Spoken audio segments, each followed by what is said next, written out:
Hi everyone, I'm Dr. Berzin and I'm the founder and CEO of Parsley Health. I'm here in one of our beautiful health coaching rooms in our New York City center in Union Square, and we are continuing our Facebook Live and Instagram Live series on biohacking.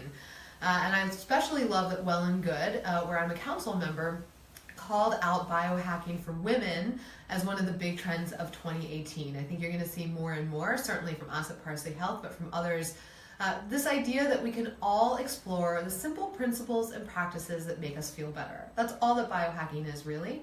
And it's something that we are teaching our members to do in a very personalized, data-driven way every day at Parsley Health. But it's something we all can do and you all can learn a little bit about it. And I think we're going to see more and more people experimenting with biohacking, especially women, in 2018. So I'm really excited for that. So today we're talking about biohacking, one of everyone's favorite topics, especially around the holidays, which is beauty. I'm not a big hair and makeup person, as you can see, but I do care a lot about taking care of my skin. And I've seen the way that aging can take hold and the differences between people who really take care of their skin and then those who don't. And I think it's so simple because our skin is a reflection of our internal health. The skin is our largest organ in our body. It is an organ of detoxification. You can actually feed your skin through the things that you put on it, and you can feed your body through what you put on your skin. Your skin is absorptive. So if you're putting something on your skin that you would not want to eat or fuel the rest of your body, then you should take a look at that. We also know that things like toxins, stress, pollution, nutrient deficiencies or poor diet, these things can all affect how quickly we age or the appearance of aging through fine lines and wrinkles. And that our appearance is not necessarily so important when it comes to beauty, but it's important as it's a reflection of our internal health. And so that's how I like to think about skin and skincare. And I've personally gotten really, really interested in the past few years in non-toxic products, non-toxic skincare. And so we're going to talk through today a few really easy ways to biohack beauty and to optimize your natural beauty without too many lotions and potions and peels and creams and frying your skin and procedures and makeups, right? There's so much we can do from the inside out. So that's what we're going to be focused on today. And so when I think about how to take good care of my skin, the very first thing I do is think about hydration. Here we go. I'm not a great water drinker. I kind of forget during the day, but I absolutely see it in my skin when I'm not drinking enough. And what you'll see is the exacerbation of the look of fine lines and wrinkles. You'll see your skin can be tight and pulled. You'll see your skin can be rougher, can be drier, even cracked, even more dull. And so there's no perfect amount of water for everyone to drink. We always hear that 8 glasses a day thing. It's really about, is your pee clear, and are you drinking and making up for any ambient losses? So those losses could be whether you're exercising and sweating a lot, if you're going to those hot yoga classes, if you're going to spin. You really have to drink a lot more to hydrate your skin. And if you're even just sitting, like I am a lot of the time in an office that's extremely dry, like this office, I feel it, right? And even if you're just sitting all day, you have ambient losses, so you're losing water. And your skin is 30% water, so studies show that if you hydrate well, your skin will look plumper, thicker, more lustrous, and so that's an easy one that you can start out with. The next one that I think was actually surprising when we were doing the research for this biohacking episode when it comes to biohacking your beauty is sleep. So sleep is an important time to take out the trash, the metabolic trash of the course of the day from your cells. And if you missed our biohacking sleep episode a couple weeks ago, it's up on our Facebook, so search for that. It's a really good Facebook Live video that we did on how to biohack sleep.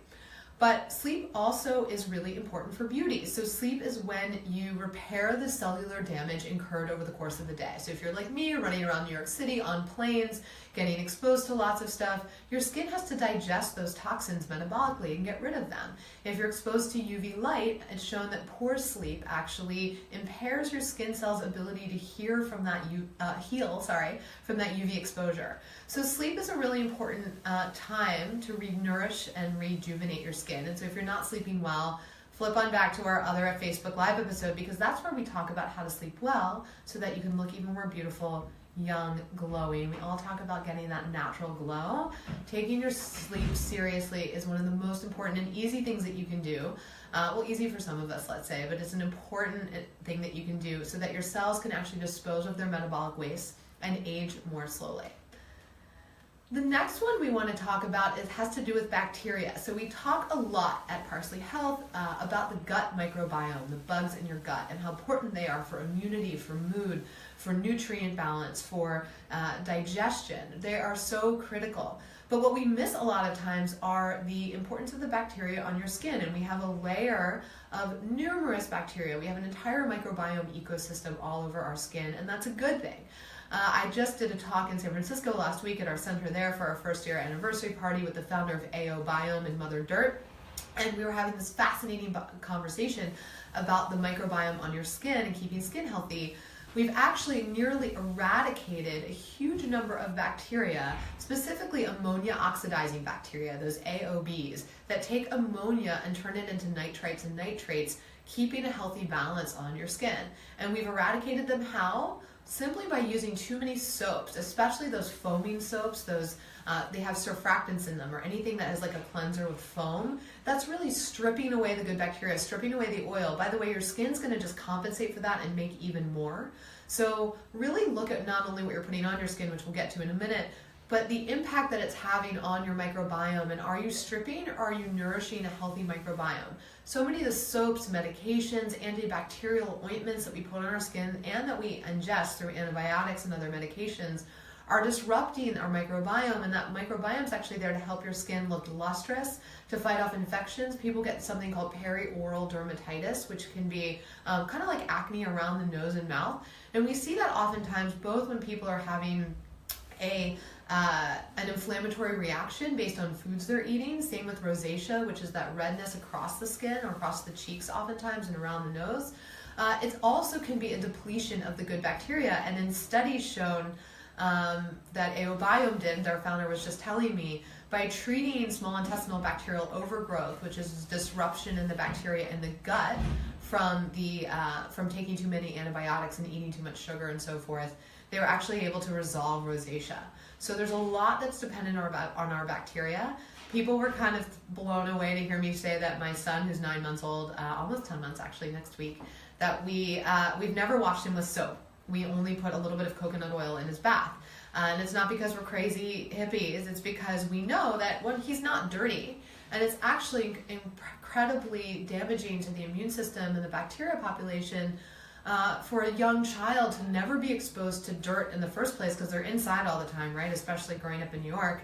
And then on top of that, to be constantly washing everything away with these soaps, it's really unnecessary. So I said that, and the founder of Biohacking told me that I was his hero. So some people might call me crazy, but I was really psyched about that, because we've been really mindful of not wanting to deplete his skin microbiome, which is just as important as the gut microbiome. Okay, the next thing, yes, food matters. So antioxidants and leafy greens, getting plenty of fiber and water, so you're pooping every day, so you move everything through so that you can get toxins out and excess estrogens out. But also omega-3 fats. So we're supposed to eat about a 2-to-1 to 4-to-1 ratio of omega-6s to omega-3 fatty acids. Omega-3 fatty acids are found in things like cold water fish, flax seeds, walnuts. There's lots of great sources for your healthy omega-3 fats. However, we get way too many omega-6 fatty acids. So because, especially in this country, we eat a lot of processed foods that have a lot of corn oils and soy oils and vegetable oils, because those oils are subsidized, average person here eats about a 25-to-1 ratio of omega-6s to omega-3s. That's a problem because our skin's cellular structure, the cellular membrane, which gives it plasticity and pliability, that creates the structure of the cell, which allows things in and out. That structure is formed by omega-3 fatty acids, and if we're getting way too many omega-6s, we don't get the right balance, and then our actual cellular structures can become stiff.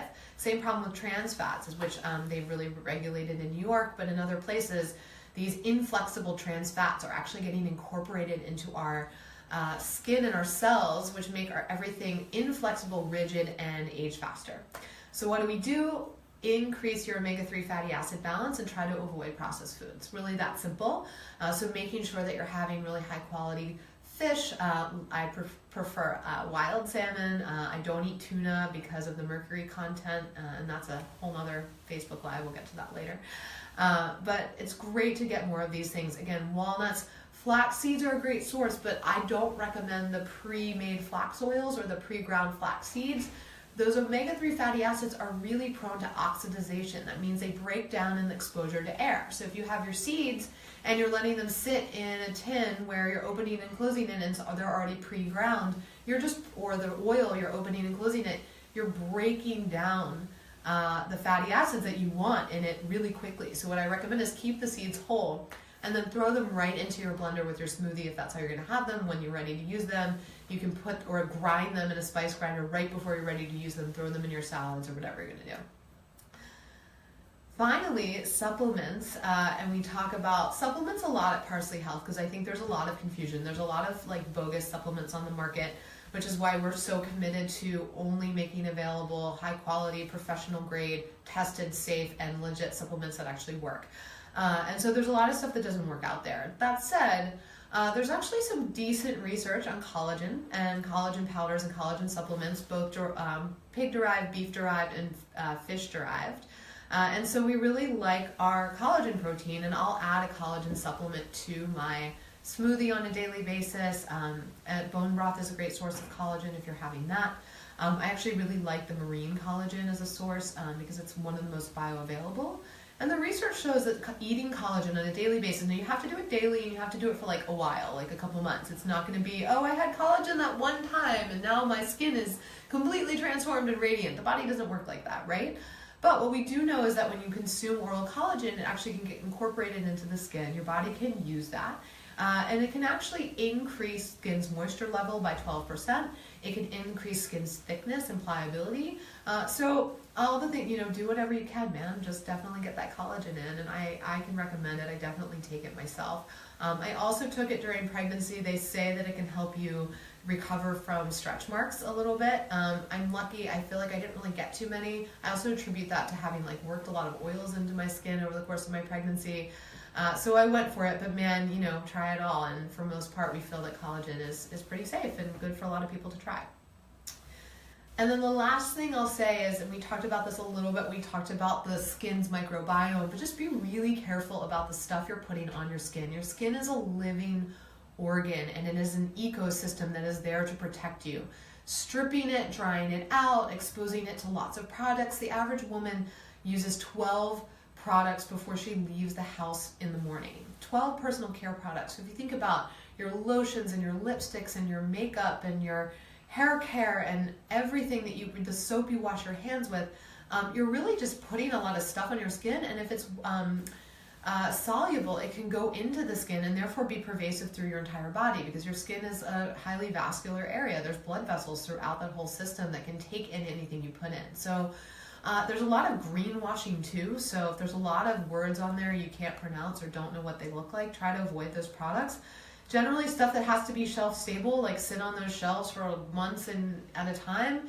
If it's sitting on a shelf, it's full of preservatives. It's hard to find preservative-free skincare, but it can be really important. So people always ask me what products I use.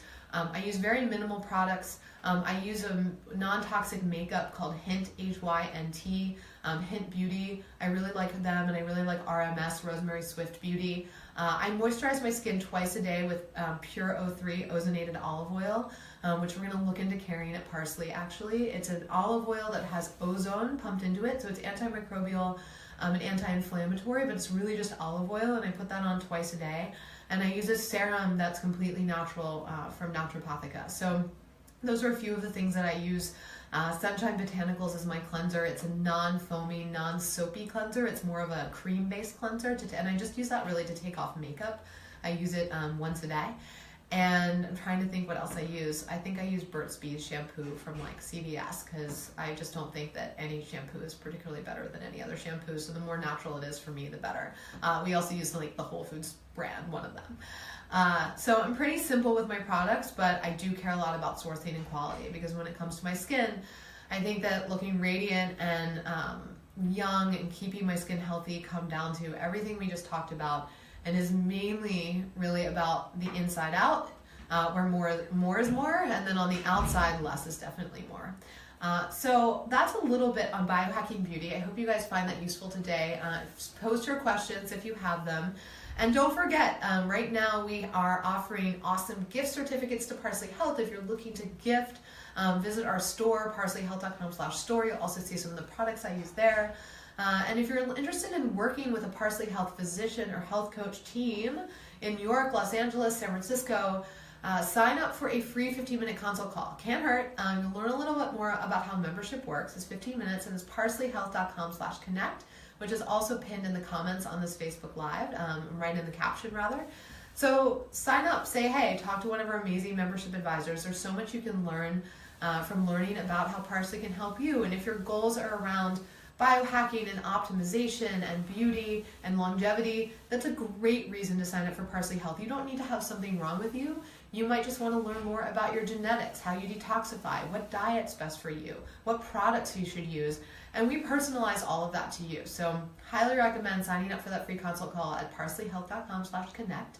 And we'll be doing this again next week. Every week, usually on Mondays, we are doing our Facebook Live on biohacking and other really interesting topics. So stay tuned for that. Thanks, guys.